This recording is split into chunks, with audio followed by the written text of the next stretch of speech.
All right. Ready for Christmas. Gata de Crăciun?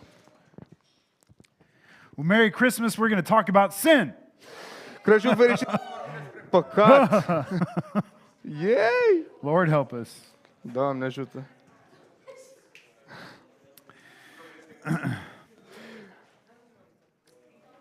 You know, I think the first few sections of Mark here, he talks about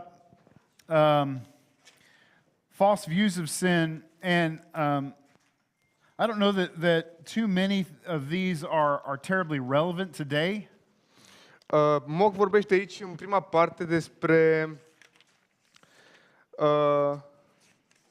păcat și despre That's 202. He starts off talking about false views of sin. despre viziuni false, greșite asupra păcatului și nu putem să spunem dacă acestea mai sunt extrem de relevante și astăzi sau câte sunt. And I don't think we'll cover that right now because I don't know that those are necessarily relevant for today. Nu știu prin câte o să trecem, pentru că nu știu exact cât mai sunt de ele de relevante pentru astăzi. But I will say what I think is relevant is that sin is quite an unpopular word. Dar ce este relevant este faptul că cuvântul păcat este un cuvânt foarte nepopular. I remember when I first moved to Vienna, and this was over 13 years ago at this point. Am zis că m-am mutat în Viena și asta a fost acum mai mult, cu mult timp în urmă. And I visited this one church, and everybody recommended it, and I thought, okay, I'll give it a try. Și toată lumea mi-a recomandat această biserică și am zis, ok, hai să încerc și eu. And I went there, and they were using every word they could to not say sin. Am ajuns acolo și am văzut că foloseau orice cuvânt puteau, mai puțin păcat. I can't even remember exactly how they went around it, but I mean they used it was maddening I knew that they were talking about sin, but they would not say the word sin. Nici nu mai știu cum reușeau să ocolească subiectul, dar știam că vorbesc despre păcat, dar nu vreau să spună cuvântul ăsta. We don't like to be confronted with the mirror of our actions and what we really truly look like. Nu ne place să fim confruntați, nu ne place să ni se pună în față oglinda a ceea ce suntem de fapt. Especially in a world where we're really trying to put our best face forward. În special într-o lume în care fiecare încearcă să își pună să-și înfățișeze cea mai bună față. We got to angle and find the best angle for our phone, for the picture. Ne găsim cel mai bun unghi atunci când ne facem poze. And we got to make sure all the filters are right and the color and the little pretty things that happen in the background. Ne asigurăm că filtrele sunt toate cele mai frumoase și cele mai minunate și toate lucrurile sunt puse perfect în ordine. And we've got to put our best face forward always. De aceea trebuie să ne înfățișăm cu cea mai bună fața noastră, mereu. And so in living in a world like that, we don't want to be confronted with our sin. Deci, atunci când trăim într-o astfel de lume, normal că nu ne place să fim puși în față cu păcatul nostru. But hopefully, I think, as we look at this today, we will see that, yeah, it's bad news. Dar privind la acest capitol astăzi, o să realizăm că e de rău. It's bad news for me. It's bad news for you. E de rău pentru noi, e de rău pentru voi. But we don't understand how good the good news is. Dar atunci înțelegem cât de bună este vestea cea bună. Until we grasp the bad news. Nu înțelegem lucrul acesta până când nu putem să pricepem pe deplin vestea cea rea. So I'm sorry I got to come with the bad news. Așadar trebuie să vină cu vestea cea rea. We'll talk about the good news tomorrow. Dar vorbim și despre vestea cea bună mâine. Okay. So we won't talk about we won't deal with that first section there, and really the second section, the origin of sin, we've kind of already dealt with. Kyle talked about it a bit. I talked about it a bit when we talked about the fall of the angels. Kyle talked about it a bit when he talked about anthropology. Nu o să ne axăm așa de mult pe prima parte, pentru că fiecare dintre noi până acum am atins cât de cât acest subiect despre originea păcatului. Aici am vorbit atunci când am vorbit despre îngeri, despre căderea îngerilor, iar și domnul Kyle a vorbit despre originea păcatului atunci când a vorbit despre căderea omului. And so I think what we'll do right now is just really focus on defining it. What exactly do we mean when we say sin? What does the Bible mean when it talks about sin? Deci ce o să facem în momentul următoare este să definim mai exact păcatul. Ce este el și ce spune Biblia despre el. And so I'll start out actually, this won't be in your books, and so please take notes on this. This is a list of the terms that the Bible uses when it talks about sin.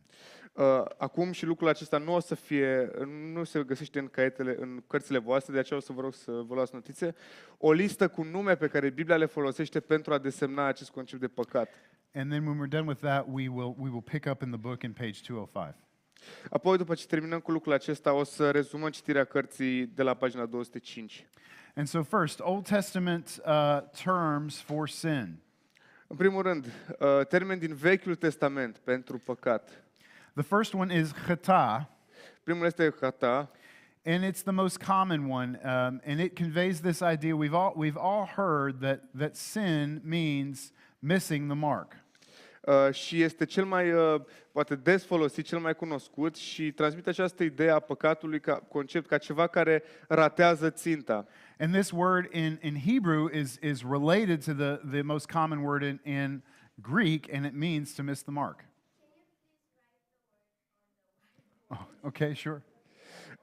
Între timp spunea că se leagă și de cuvântul grecesc, care înseamnă același lucru, a rata ținta.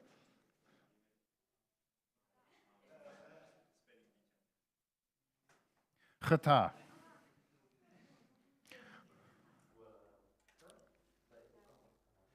Or you could also CH, but the idea is that ch, that nice Hebrew letter ch. Ideea este acel h.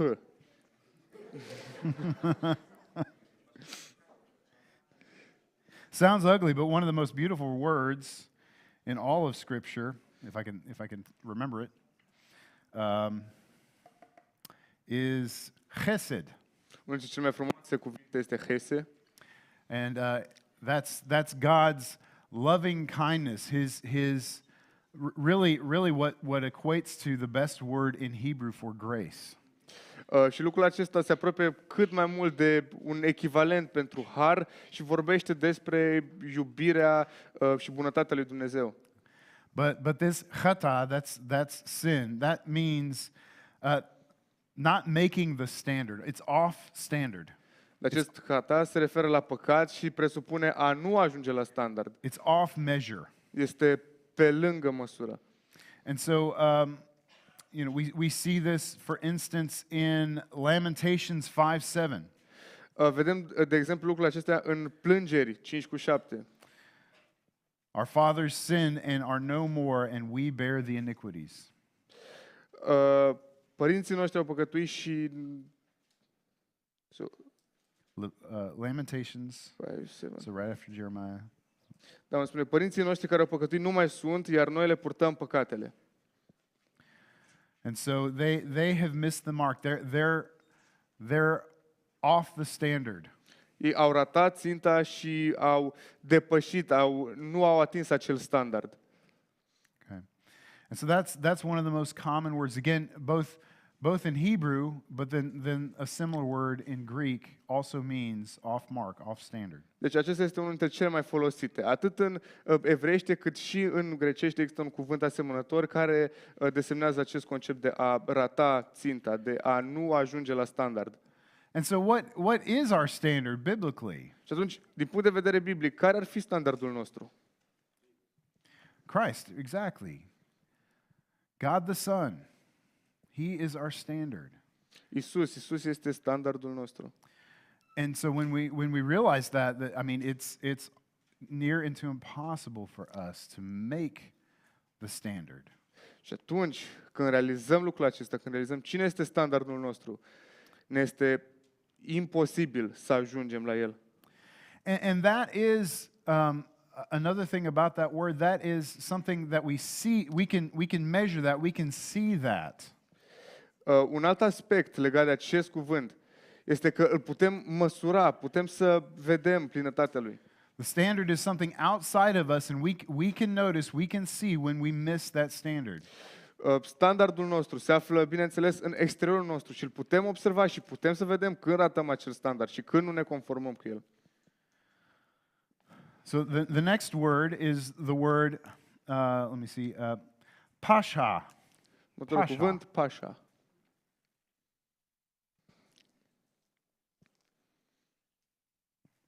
Pasha. And this refers to an action in breach of a relationship.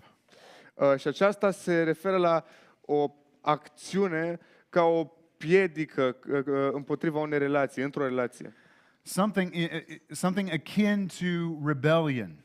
Ceva, un soi de rebeliune, de revoltă. And so the focus there on sin is that it breaks relationships. Deci, când vine vorba de acest cuvânt, focusul aici sau accentul este pus pe faptul că rupe anumite relații. And so the people of God have a covenant with him, and when they sin, when they pasha, they break that relationship. They rebel against God. Oamenii lui Dumnezeu au un legământ cu el, iar atunci când păcătuiesc împotriva lui, asta înseamnă că rup acel legământ. And so an example of this would be 1 Kings 12:19. Un exemplu ar fi 1 Împărați 12:19.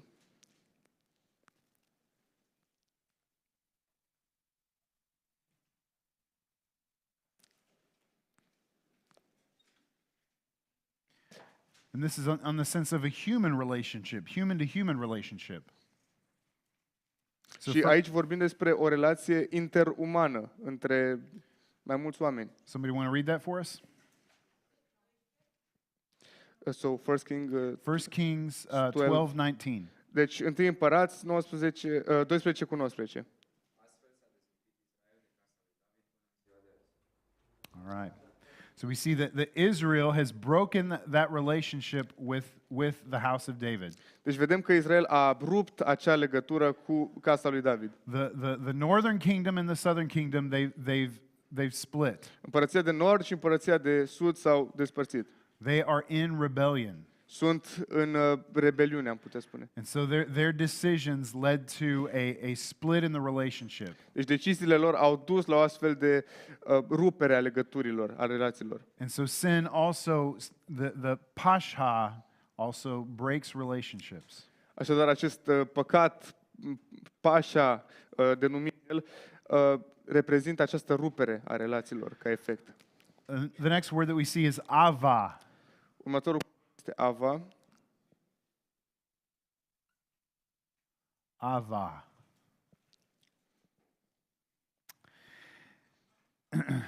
and ava conveys this meaning of perversion or twisting.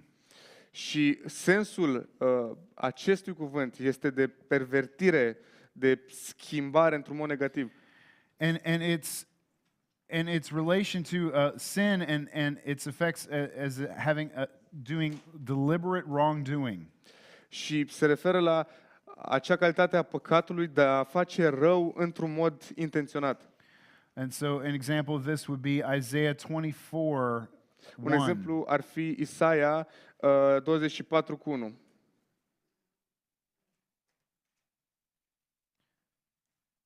And this is the Lord twisting. So maybe that's not the best example. Let's look at sorry. Și mă rog, aici vorbim despre Domnul care răstoarnă și so Daniel 9:5. poate un exemplu mai bun ar fi Daniel 9:5.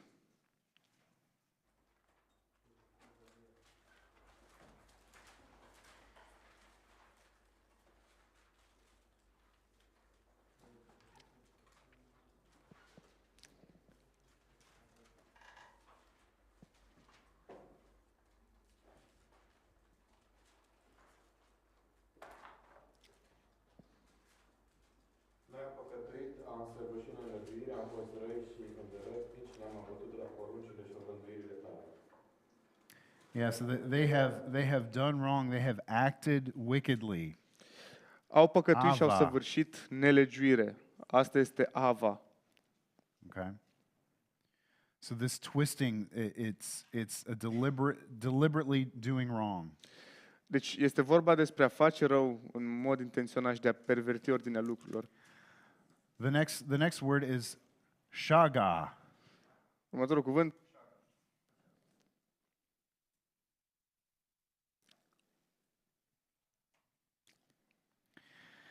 And shaga has the basic idea of straying away from the correct path. și șaga, în mod elementar, are această însemnătate de a te depărta de la cale. And this is something indicative of ignorance. It's similar to the idea of erring. Și această idee este una care se referă cumva la o ignoranță, la o depărtare. Oops. Lost my spot there. Yeah, and so so the idea here is let's see. Yeah. So look at Job 6:24. Somebody look that up. Să ne For us. uităm la Iov 6:24.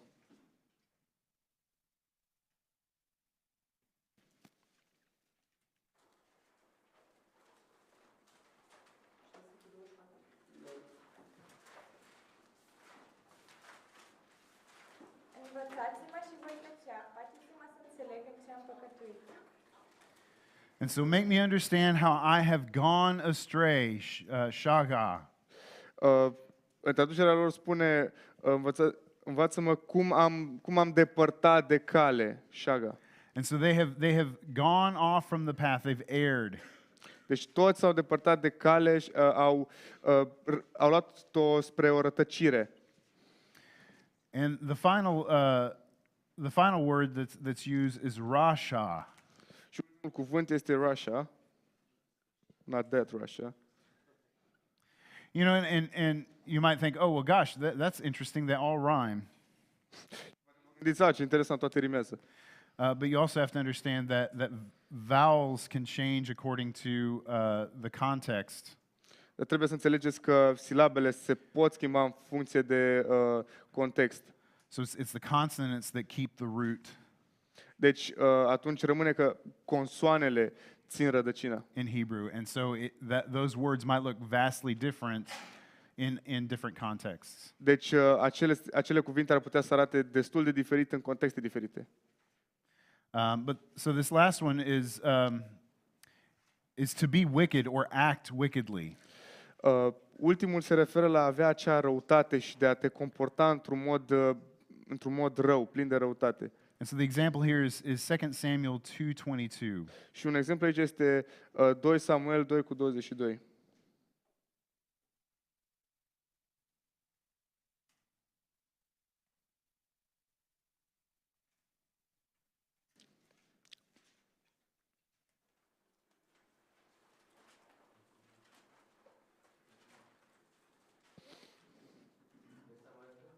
Uh, 2:22.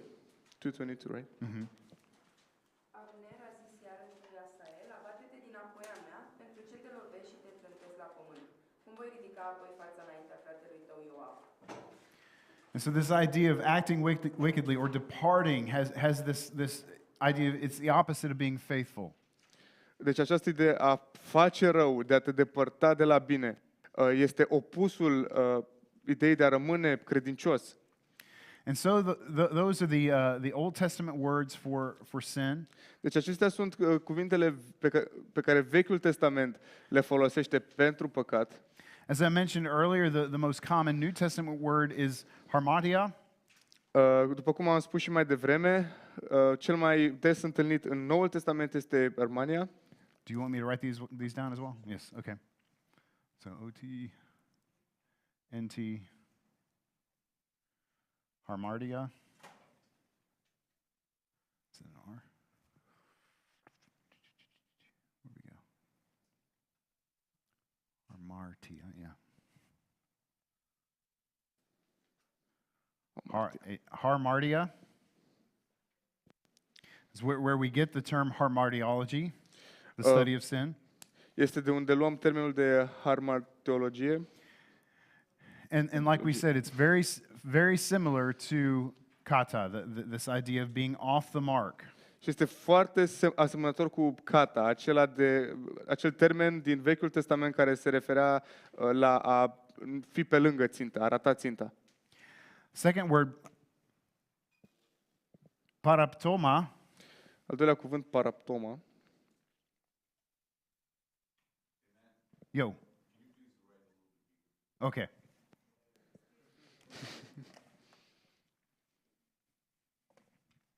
I'll scoot over here.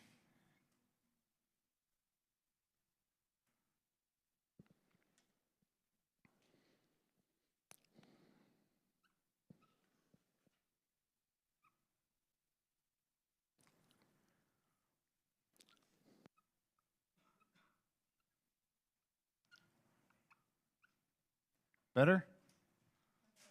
Okay, good. Paraptoma.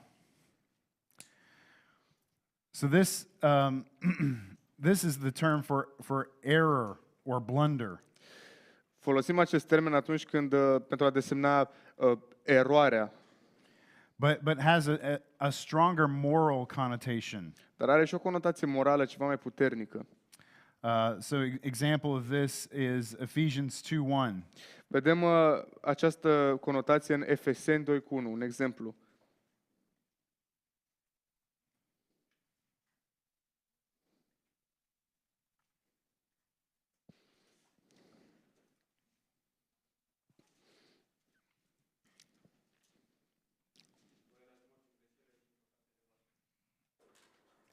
And so trespass there, that you're dead in your trespasses. Deci acest concept că ești mort în greșelile tale. So misdeed or trespass. Greșeală, eroare. The next word is parabasis. Următorul cuvânt, parapasis.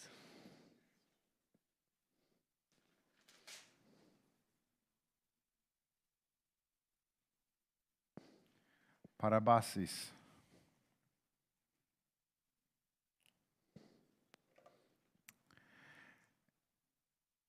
And it's similar to transgression, going beyond the norm, stepping over a boundary. Se referă la încălcarea unei porunci, a unei norme, trecând mai încolo de anumite limite impuse. So Romans 4:15, for the law brings wrath, but where there is no law, there is no transgression. Roman 4:15, unde este lege, este și condamnare, unde... Need to find it. 4:15. Pentru că legea aduce mânia și unde este o lege, acolo nu este nici călcare de lege.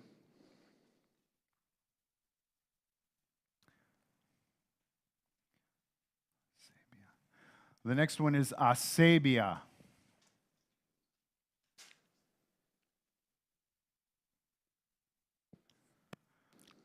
Next Greek word is asebia.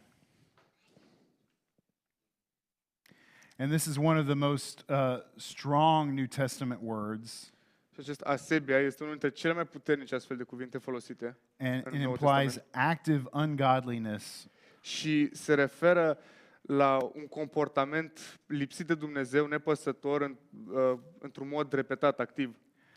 So this is the term used in Romans 1:18, for the wrath of God is revealed from heaven against all ungodliness. Și acest termen este folosit în Romani 1:18, când spune că mânia lui Dumnezeu se descoperă din cer împotriva oricărei necinstiri a lui Dumnezeu și împotriva oricărei nelegiuiri. And we'll do one more here. Anomia. Mai avem Anomia. încă unul, acela.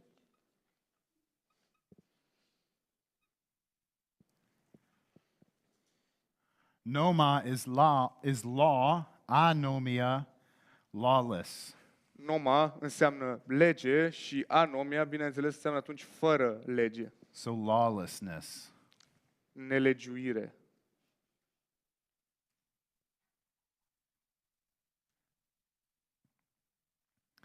And so if we look at these words, we get a picture of what the Bible is talking about when it is talking about sin. Deci dacă ne uităm la aceste cuvinte, reușim să ne facem o imagine destul de complexă despre ce vrea să spună Biblia atunci când se referă la păcat. And there's very much a relationship between moral standards, really the law of God, Și există o relație foarte, foarte strânsă între standarde morale și acestea reprezentate de legea lui Dumnezeu. but as we saw, sometimes this had kind of an outer sense in terms of deeds, things that people did. Dar avea și un sens care trecea de acestea și care se referea și la anumite fapte pe care oamenii le făceau, fapte rele. Sometimes it had more of an attitude, a focus on the attitude, right? Altădată, în alte contexte, este vorba despre o anumită atitudine. And so we could define sin then as any failure to conform to the moral law of God in act, attitude, or nature. Atunci putem defini păcatul ca orice nereușită în a ne conforma cu legea lui Dumnezeu în faptă, atitudine sau natură, ființă. So any failure to conform to the moral law of God in act, attitude, or nature. Deci orice eșec de a ne conforma la valorile lui Dumnezeu prin faptă, ființă și voință. And why is it important to talk about that? Particularly this, well, all three of them, and we'll unpack this idea of acts, attitudes, and nature. Și vom vorbi despre fiecare în parte, fapte, atitudine și natura noastră. But particularly this idea between acts and attitudes, why do you think that's an important thing to consider when we talk about sin? Dar mai specific, atunci când vorbim despre păcat, de ce credeți că este importantă relația noastră între atitudine și fapte?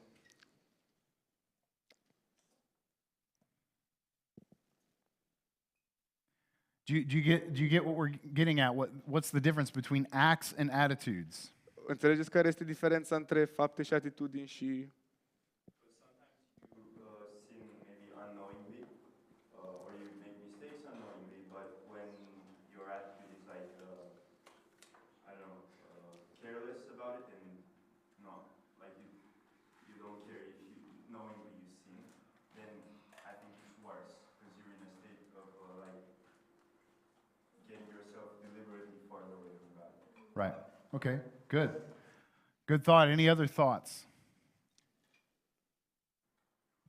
până atunci ce spunea Levi este că poți să ai o atitudine atunci când păcătuiești, poți să păcătuiești fără să neapărat să realizezi lucrul acesta, dar altădată poți să ai o atitudine cumva de intenționată rebeliune împotriva lui Dumnezeu când păcătuiești cu voia. Sorry, yeah, you had to I translate explained it. what Yeah, sure. I was like, what were you saying? Oh, he said that in English. Okay. Other thoughts? Here's another. Let me put the question in a different way. Who here can at least tell me some of the Ten Commandments? Maybe all. Maybe you can come up with all of them right here on the spot. Ten Commandments. Să punem un pic diferit lucrurile. Cine de aici poate să-mi toate cele 10 porunci? So we have to keep to the moral law, the Ten Commandments, right? If you were to take all of the law of God and boil it down, you would get the Ten Commandments. If you boil it down even more, there's 2 commandments, right? Deci trebuie să ne rezumăm la cele 10 porunci, pentru că dacă ar fi să iei toată legea lui Dumnezeu și să încerci să o rezumi, cum va ajunge la cele 10 porunci? Dacă ar fi și pe aceea să o rezumi și mai mult, ajunge la cele 2 legi enunțate și de Domnul Iisus. But what are the Ten Commandments? Dar care sunt cele 10 porunci? Levi. Nu știu dacă le zic pe toate, dar le zic în română acum, că e mai ușor. Să ai un singur Dumnezeu și doar lui să te închini. Don't have any false gods. Să nu furi, să nu ucizi. Don't steal, don't kill.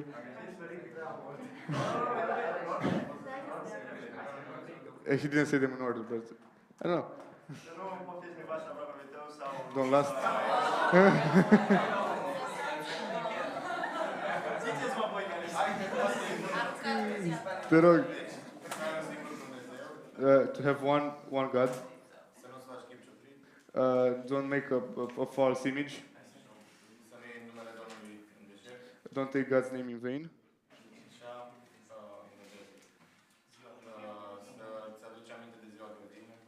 To remember the rest day and to bless your mother and father.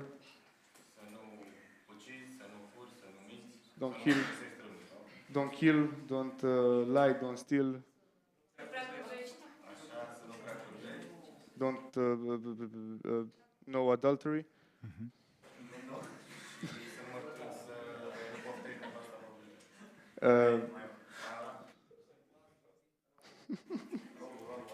Shall not covet your neighbor's house. Yeah. Good. All right. So, are those mostly, there is one different, but are those mostly acts or attitudes? Sunt acestea, în general vorbind, fapte sau atitudini? Yeah. They said acts. They're acts. They're focused, for the most part, except for one, on acts. Păi știți, uneia dintre legi, toate sunt fapte.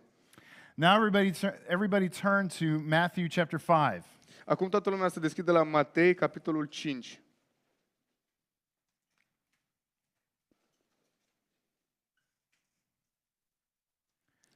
And somebody read for us Matthew 5:20. Matei 5 cu 20, să ne citească cineva.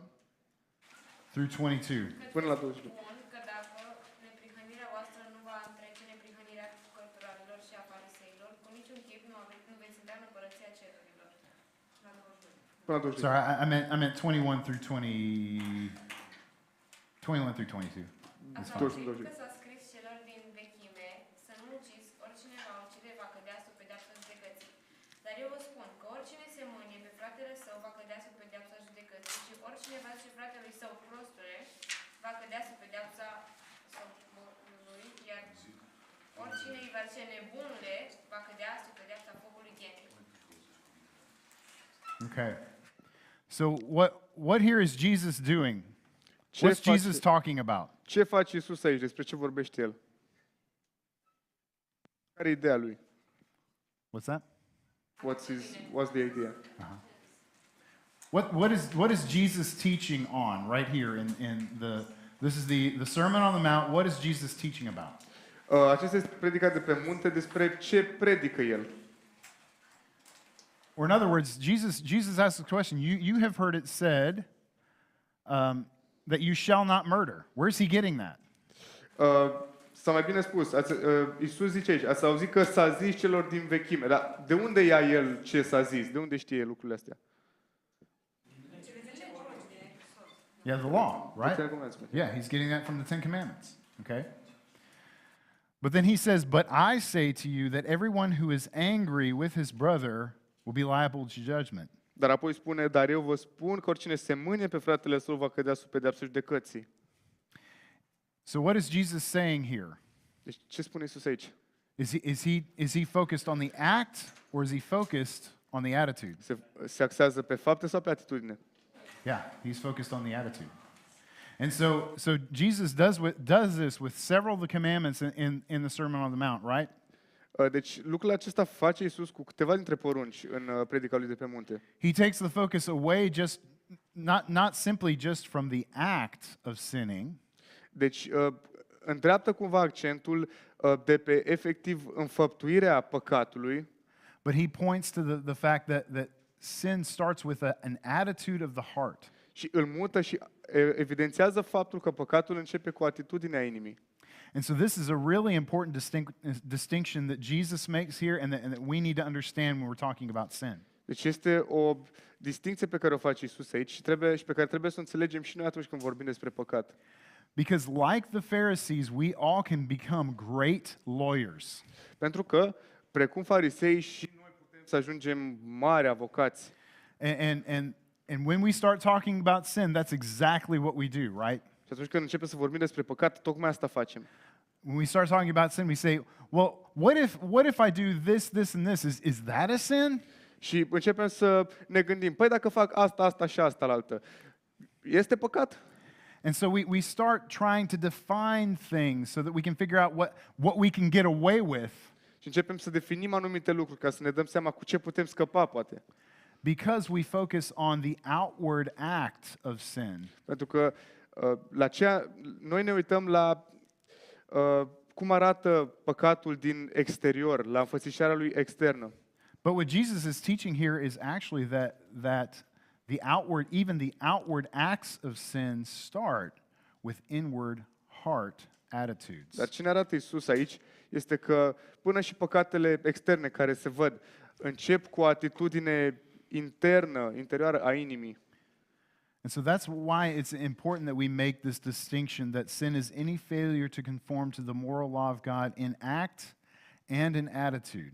De aceea este atât de important să reținem această definiție, că păcatul reprezintă orice nereușită, orice eșuare de a ne conforma la standardul lui Dumnezeu și la legea lui Dumnezeu în fapte și în atitudine. Okay. So we've really covered a lot of what's on page 205 here, where we talk about the description of sin here. Am acoperit deja destul de mult din ce se află pe pagina 205, unde vorbește despre descrierea și natura păcatului. But let's look at the last two here. I think, or the last three here, I think would be good for us to look at. Dar totuși cred că ultimele 3 lucruri de aici merită să ne uităm la ele. So falling short of the glory of God. A nu ajunge la gloria lui Dumnezeu. Right, Romans 3:23. We all know that one real well. Lipsirea de slavă lui Dumnezeu, Roman 3:23. All have sinned and fallen short of the glory of God. Pentru că toți au păcătuit și sunt lipsiți de slava lui Dumnezeu. And that's in a sense really similar that what we've talked about, that's the standard. God's glory, God's holiness is the standard that we should strive for, and when we miss that mark, we've sinned. Până la urmă, este ceea ce am discutat și noi mai devreme. Este un standard al lui Dumnezeu și de multe ori, și noi ca oameni, de fapt, nu reușim să ne conformăm acelui standard. But one that we have not looked at so closely is pride. Dar la ce nu ne-am uitat foarte de aproape este mândria, îngânfarea. And that one is really important when it comes to sin, I believe. Și atunci când e vorba de păcat, să înțelegem acest aspect, cred că este destul de important. What is pride? Ce este mândria?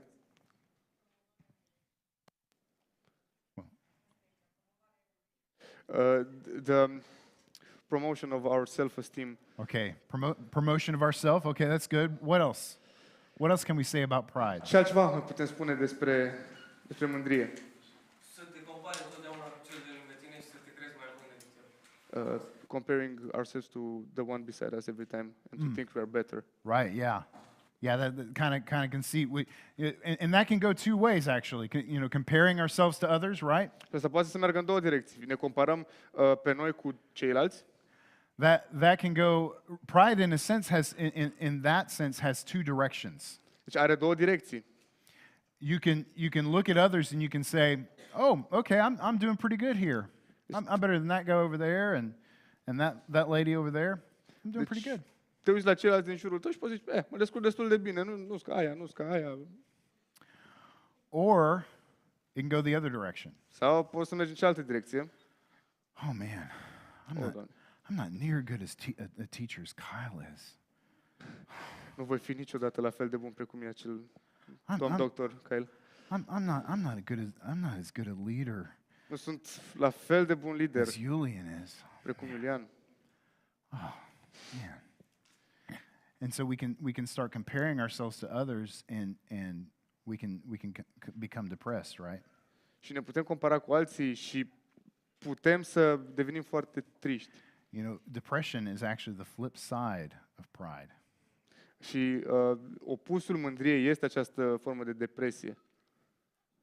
That it's saying I should be like that person. Pentru că tu spui în continuu, ar trebui să fiu ca acea persoană. I should have what they have. Ar trebui să am ce au ei.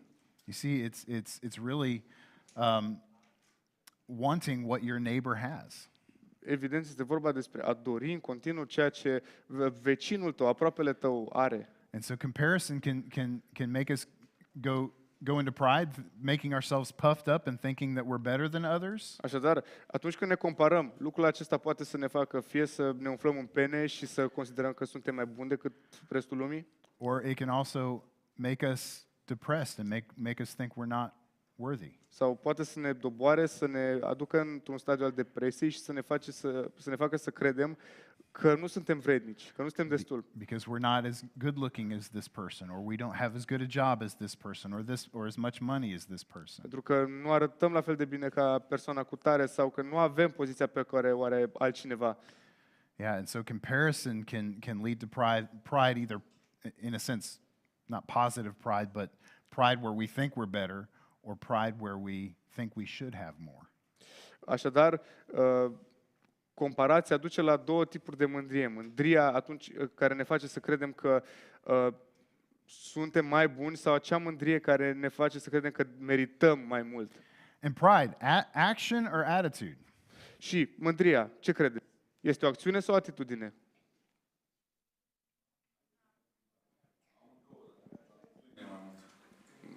It's More of an attitude. attitude. Yeah, more of an attitude. It can lead to actions, Este mai mult o atitudine, într-adevăr. Poate să ducă la acțiuni, la fapte, but in essence, it's more of an attitude. It's more of a heart orientation. dar în esență este mai mult o atitudine și ceva al inimii. And so, what does 1 Timothy 3:6-7 say about pride? Ce spune așadar 1 Timotei 3, de la 6 la 7 despre mândrie? Talking about the requirements for elders. Atunci când, sau în contextul în care vorbește despre ceea ce trebuie să facă sau ceea ce se așteaptă de la bătrâni, de la prezbiteri. Să nu fie întors la Dumnezeu de curând, ca nu cumva să se îngânfe și să cadă în ofunda diavolului. Trebuie să aibă și o bună mărturie din partea celor de afară, pentru ca să nu ajungă de ocară și să cadă în cursa diavolului. And so, an elder must not be puffed up and filled with conceit, Să nu se îngânfe și să cadă în ofunda diavolului. because that's going to lead to a fall. Și asta o să ducă la o cădere. So, pride has consequences. It may be an attitude, Deci mândria are consecințe, deși Băi. este o atitudine. but it's always going to have consequences. Da, are consecințe. And one other thing before we end this section that I'd like to point out that sin does, and it's not in Mock's list here, is sin blinds. Înainte să încheiem, în câteva minute, aș vrea să mai spun o caracteristică a păcatului care nu este enunțată aici, în manualul nostru, și anume că păcatul orbește. Somebody read for us Revelation 3:17. Cineva să ne citească, vă rog, Apocalipsa 3:17. Pentru că zici, sunt bogat, m-am îmbogățit și nu duc lipsă de nimic. Și nu știi că ești ticălos, nenorocit, sărac, orb și gol. Yeah. So here this person is prideful. They're looking at what they have and they say, "Look, I don't need anything. I'm sufficient in and of myself." Și aici vedem o persoană care este plină de mândrie și spune, uitați-vă la mine, nu mai am nevoie de nimic, este suficient tot cât sunt eu, sau tot ceea ce sunt eu. And so he's unable to see his true estate before God. Și atunci eșuează în a-și vedea propria stare înaintea lui Dumnezeu. And this is one of the saddest effects of sin. Și ăsta este chiar unul dintre cele mai triste, am putea spune, tragice efecte ale păcatului. Because we don't even see it. Pentru că nici măcar nu îl putem vedea. That's why it's so important, brothers and sisters, that we walk together with each other. De asta este așa de important să avem această comuniune și să umblăm împreună. And that in a loving way that we confront sin in one another. Și este așa de important ca într-o manieră plină de iubire să atragem atenția asupra păcatului celui de lângă noi. And we can do this in a loving way. We all struggle with sin. Și putem să facem lucrul acesta într-un mod plin de iubire, pentru că toți avem bătăliile noastre cu păcatul. We'll talk about this a little bit more in the next hour of the fact that even as believers we still struggle with the presence of sin in our lives. Despre această bătălie și această luptă, acest chin cu păcat, împotriva păcatului, chiar și în viața credincioșilor vom vorbi mai mult în a doua oră. But because sin can blind us, we need each other to help one another to see how we're sinning, how we're prideful, how we're off the mark. Dar pentru că păcatul ne orbește, avem nevoie de cineva lângă noi și avem nevoie să fim unii lângă alții pentru a putea să ne arătăm unii altora cum păcatul, că acolo unde este mândrie, unde este păcat.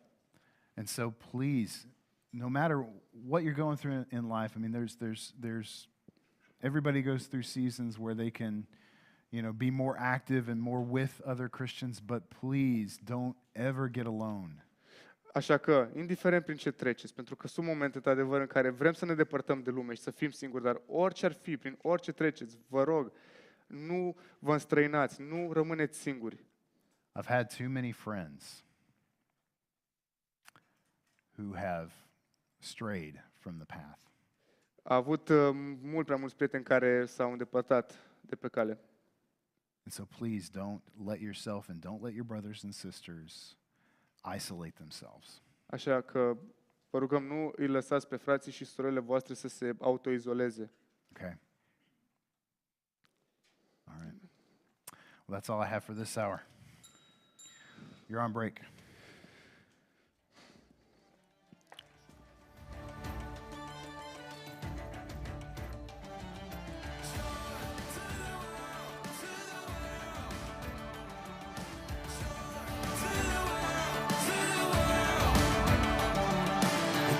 Rejoice, our King is here. He shall reign forever. Men of earth and angels cheer. He shall reign forever.